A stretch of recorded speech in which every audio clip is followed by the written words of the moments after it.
नमस्कार दोस्तों, स्वागत है आपका YouTube channel learn with engineer Athar Jamal पे। दोस्तों आज के इस सेशन में हम FY बैफ देखिए बिजनेस मैथमेटिक्स का topic profit and loss discuss करने वाले हैं। तो चलिए दोस्तों स्टार्ट करते हैं हम प्रॉफिट एंड लॉस से।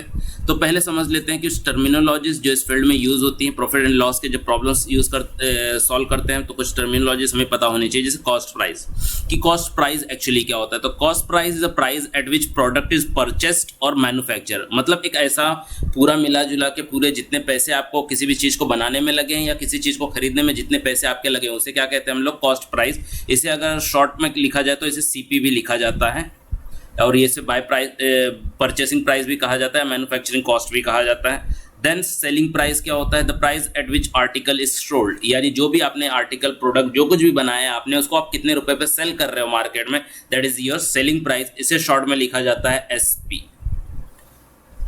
तो दोस्तों अगला हमें जो पढ़ना है दैट इज प्रॉफिट। किसे कहते हैं? तो प्रॉफिट क्या होता है? देखो, जब भी आपकी सेलिंग प्राइस आपकी कॉस्ट प्राइस से ज़्यादा हो तब उस कंडीशन को हम बोलते हैं प्रॉफिट कंडीशन बोलते हैं। और अगर हमें प्रॉफिट निकालना तो हम लिख सकते हैं कि profit equal to selling price minus cost price. अगर सेलिंग प्राइस में से कॉस्ट प्राइस को आप माइनस कर दे तो आपको प्रॉफिट मिल जाएगा। पर यही कंडीशन जब उल्टी हो जाए, जैसे कॉस्ट प्राइस ज़्यादा हो जाए आपके सेलिंग प्राइस से, तो हमें क्या हो जाता है? लॉस होता है। और लॉस हम लिख सकते हैं cost price minus selling price. Okay, ये जब भी selling price minus cost price करे और आंसर निगेटिव आ जाए तो समझ जाइए हमें क्या हो गया? निगेटिव प्रॉफिट हो रहा है। नेगेटिव प्रॉफिट का मतलब क्या हो रहा है? लॉस हो रहा है। Then the next question is profit percent. अब प्रॉफिट परसेंटेज कैसे निकालते हैं? या इसे एक और नाम है, इसे गेन परसेंट भी कहा जाता है। तो दोस्तों याद रख लो, इसे गेन परसेंट भी कहा जाता है। तो गेन परसेंट क्या होता है? Profit divide by cost price into 100। Profit और कॉस्ट प्राइस के रेशियो लेके उसे 100 से मल्टीप्लाई कर दें तो हमें क्या मिल जाएगा? प्रॉफिट परसेंट मिल जाता है। और लॉस परसेंट क्या होता है? या जिसे ये क्या हो जाता है हमारा? Loss divide by cost price into the 100। दोस्तों एक पॉइंट और याद रखना है आपको, जो ये है, अगर सेलिंग प्राइस और कॉस्ट प्राइस आपकी बराबर हो जाए तो आपको ना प्रॉफिट होता है ना लॉस होता है। इसको जनरल लैंग्वेज में हम क्या बोलते हैं? मुद्दल बोलते हैं, कि हमने जितने पे खरीदा उतने पे बेच दिया। ओके, और ये जो सिचुएशन है इसे एक नाम है, ये नाम याद रख लीजिएगा क्योंकि MCQ क्वेश्चन में ये पूछा जाता है कि ऐसा पॉइंट जहाँ पर सेलिंग प्राइस और कॉस्ट प्राइस दोनों इक्वल हो जाए उसे क्या कहा जाता है? ब्रेक इवन पॉइंट कहा जाता है। तो ये पर अब हम कुछ प्रॉब्लम्स देख लेते हैं दोस्तों। ये सारे प्रॉब्लम्स की डिस्कशन हम एक ऐसे एक्सपर्ट से डिस्कस करेंगे जो हमारे एग्जाम में काम आए, दैट इज MCQ क्वेश्चंस आएंगे तो उसे कैसे सॉल्व करेंगे उस हिसाब से हम इस प्रॉब्लम्स को डील करने वाले हैं। तो क्वेश्चन देखिए क्या लिखा हुआ है। A trader sold an article. एक ट्रेडर है जिसने एक आर्टिकल को कितना? 14,000 रुपये पे सेल किया है, ₹14,000 पे। और 14,000 पे सेल करने के बाद उसको 40% का प्रॉफिट हो रहा है। तो उसकी कॉस्ट प्राइस निकालनी है दोस्तों। तो दोस्तों अब मैं टेक्निक जो बता रहा हूँ उस पर ध्यान दीजिए। देखो, जितनी भी परसेंटेज प्रॉफिट होती है ना उसमें आप 100 ऐड कर देने। ओके, अगर लॉस हो रही है, समझो अगर 40% का लॉस हो रहा है तो 40% का लॉस हो रहा है तो 100 में से 40 माइनस कर दो। तो अब ये बात हमें समझ में आ गई कि जब भी अगर हमें प्रॉफिट हो रहा है तो प्रॉफिट को 100 में प्लस करेंगे, और जब भी लॉस हो रहा है तो लॉस को 100 में से माइनस कर देंगे। और जो कॉस्ट प्राइस होता है वो 100% के बराबर होता है, 100% के। तो यहाँ पर देखो, यहाँ पर हम एक साइड क्या लिखते हैं? रुपीज लिखते हैं, और एक यहाँ पर क्या परसेंटेज साइड लिखते हैं।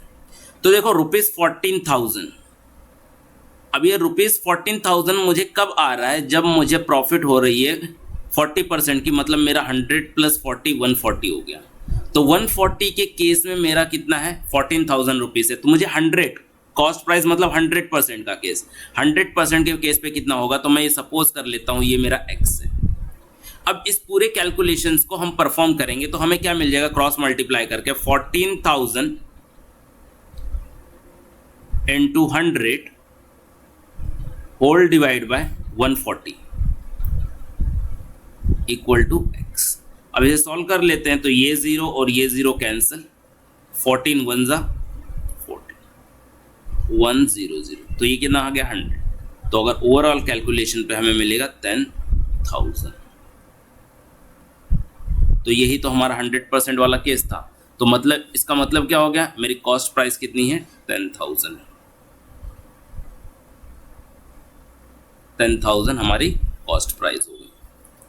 Then the next question is, by selling bags at rupees 120 per piece, 120 रुपए पे पर पीस को बेचने पे 50% का प्रॉफिट होता है। इसका मतलब क्या हो रहा है? इसका मतलब हो रहा है 120 इक्वल टू 150 के बराबर है। 120 किसके बराबर? 150 के। Then the percentage profit he will earn if he sells them at rupees 110। अभी यहाँ पर देखो क्वेश्चन थोड़ा अलग होगा। यहाँ पर क्या किया हमें, कितनी प्रॉफिट है, क्या है, वो सब नहीं दिया, हमें बताया जा रहा है कि ये दूसरे कंडीशन में 110 रुपए पे बेचा जा रहा है, तो कितना परसेंटेज प्रॉफिट होगा। ओके, मैं यहाँ पर x लिख देता हूँ, क्रॉस मल्टीप्लाई कर लेते हैं। तो देयरफॉर x इक्वल टू 120 नहीं, 110 इंटू 150 होल डिवाइड बाय 120। अगर हम इसको सॉल्व करें तो हमें क्या मिल जाएगा? 110 into 150 what ever comes divide bye 120, तो हमें मिलता है 137.5। 137.5। इसका मतलब क्या है? ये x की पोजीशन पे हमें क्या मिल रहा है? 137.5।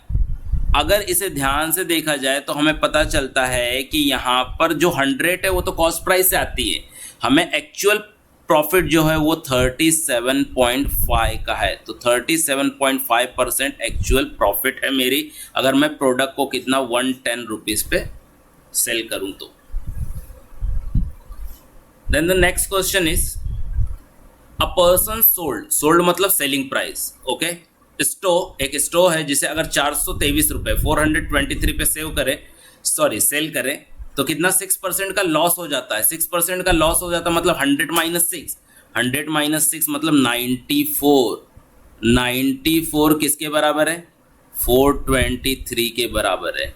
At what price would it be sold so earn the profit of 8%। Profit कितने का चाहिए? प्रॉफिट चाहिए कितने का? 8% का। 8% का प्रॉफिट मतलब कितना? 8% का प्रॉफिट मतलब 108। तो मुझे वो आर्टिकल कितने पे बेचना चाहिए? That is all. तो therefore x equal to 108 into 423 divide by 94। अब इस कैलकुलेशन को हम परफॉर्म करेंगे तो हमें मिलेगा 108 into 423 whatever comes divide by 94 will get 486। तो x equal to 486 means the article should be sold at 486 rupees to get the profit of 8%. The next question, a fruit sellers buys मतलब क्या हो गया? ये cost price at 2 lemons, okay, lemons at 2 for a rupee मतलब 1 रुपए के 2 lemon. 1 रुपए rupees 1 कितना? 2 लेमन्स। ओके, एंड सेल्स मतलब SP सेल्स 5 for 3। ओके, 3 रुपए के 5 बेचता है। तो डेट इज, ये कॉस्ट प्राइस से बात हो गई, ये हमारी सेलिंग प्राइस की बात कर रहे हैं। ₹3 में 5 लेमन्स। तो ये हमारी बात हो गई कॉस्ट प्राइस की और ये हो गई सेलिंग प्राइस की। His gain percentage. अब देखो, जब भी इस तरह का क्वेश्चन आपके पास आ जाए ना, तो सबसे पहला टास्क आप क्या करेंगे? आप करेंगे यहाँ पर जो क्वांटिटीज है ना उसे बराबर करें। यहाँ पर क्वांटिटीज क्या है? बराबर करें। तो 2 और 5, तो 2 और 5 का अपन एलसीएम ले लेते हैं। 2 और 5 का एलसीएम कितना हो गया? 10। तो अब हम ये फाइंड आउट कर लेंगे कि अगर 10 लेमन्स खरीदने तो कॉस्ट प्राइस कितना होगा और सेलिंग प्राइस कितना होगा अगर 10 लेमन्स में बेच रहा हूँ तो देखो, 1 रुपए के 2 लेमन, 1 रुपए के 2 लेमन, अगर 10 लेमन खरीदने हैं, अगर कॉस्ट प्राइस के हिसाब से देखें तो अगर हमें 10 लेमन्स खरीदने हैं तो हमारे जाएंगे ₹5, हमारे 5 रुपए जाने वाले हैं। अच्छा, अब सेलिंग प्राइस के हिसाब से देखें तो 3 रुपए के 5 लेमन बिक रहे हैं। तो अगर 10 लेमन में बेचता हूं तो मुझे 6 रुपए मिलेंगे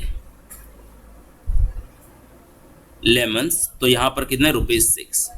मतलब मैं प्रॉफिट में कितना हूं? मैं प्रॉफिट में 1 रुपया प्रॉफिट में हूँ, पर मुझे प्रॉफिट नहीं निकालना, मुझे प्रॉफिट परसेंटेज निकालना है। तो प्रॉफिट परसेंट निकालने के लिए प्रॉफिट परसेंट मतलब क्या हो जाएगा, देखो P परसेंट लिख देता हूँ, profit percent equal to profit divide by cost price into 100। तो प्रॉफिट परसेंट निकालने, प्रॉफिट कितना आया 1 रुपये का, कॉस्ट प्राइस कितनी है 5 रुपये की, इंटू 100। तो अगर इसे सॉल्व कर देंगे तो प्रॉफिट परसेंट आ जाएगा 20%।